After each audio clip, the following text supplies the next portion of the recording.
పిలుపులు వస్తున్నాయి.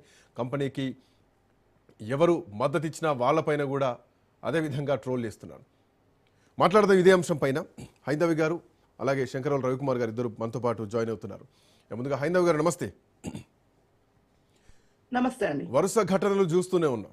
So terrorism కాస్త బాంబుల నుంచి తుపాకుల నుంచి వైట్ కాలర్ టెర్రరిజం చూసాం మనం ఈ మధ్య కాలంలో. ఒక డాక్టర్లే ఉగ్రవాదులుగా మారి విద్యార్థులను టెర్రరిజం వైపు బ్రెయిన్ వాష్ చేస్తూ ఆ సంఘటన అలా ఉంటే ఆ తర్వాత టీసీఎస్ ఘటన ఇంకా అట్లాగే ఉంది. ఇది జరుగుతుండగానే లెన్స్కాట్ విషయంలో దేశం మొత్తం కూడా ఇప్పటికే హిందువులంతా కూడా వ్యతిరేకిస్తున్నారు. బైకాట్ లెన్స్కాట్ అని మాట్లాడుతున్నారు. ఆ మధ్యకాలంలో లూలు మాల్ విషయంలో కూడా ఇలాంటి కామెంట్సే వినిపించాయి. సో ఏం జరుగుతుంది దేశంలో? ఎక్కడ దీనికి అడ్డుకట్ట వేయాలా? ఎందుకు ఇంత వ్యతిరేక చర్యలకు దిగుతున్నాయి?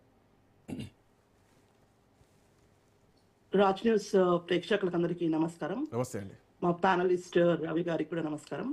అదేవిధంగా మీరు అన్నట్టు ఎందుకోసం ఇప్పుడే హిందుత్వం ప్రమాదంలో పడిందని క్వశ్చన్ వస్తుంది చాలా మందికి.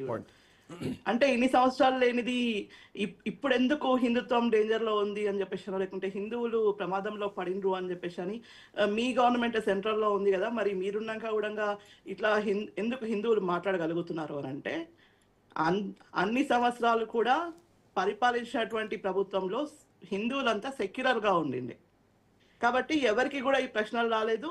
తర్వాత వాళ్ళ మీద దాడులు జరగలేదు, ఎవరు కూడా ప్రశ్నించేటటువంటి విధానం రాలేదు. కాబట్టి ఆ రోజు ప్రాబ్లం లేకుండే. కానీ ఇవాళ ఏమైంది అని అంటే, ప్రజలందరూ కూడా అవేర్ అవుతున్నారు.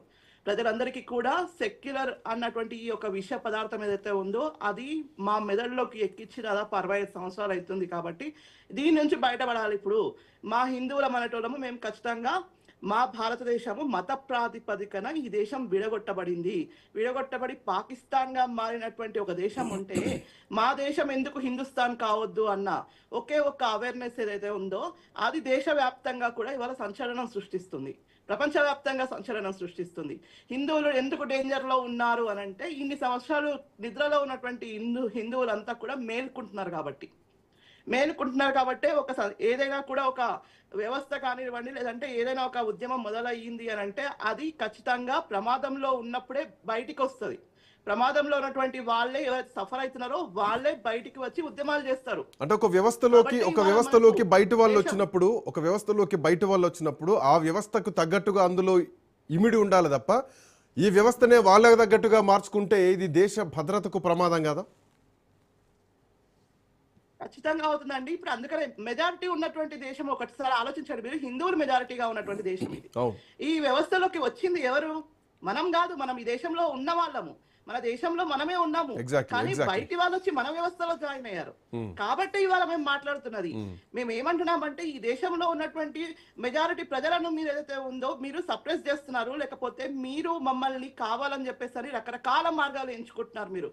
మీరు అన్నట్టుగా సాఫ్ట్ జిహాద్ ఇంత ముందుకు బాంబులు వేసేటోళ్ళు ఇప్పుడు ఏం చేస్తున్నారంటే చాప కింద నీరు లెక్క విస్తరించుకుంటూ పోతున్నారు.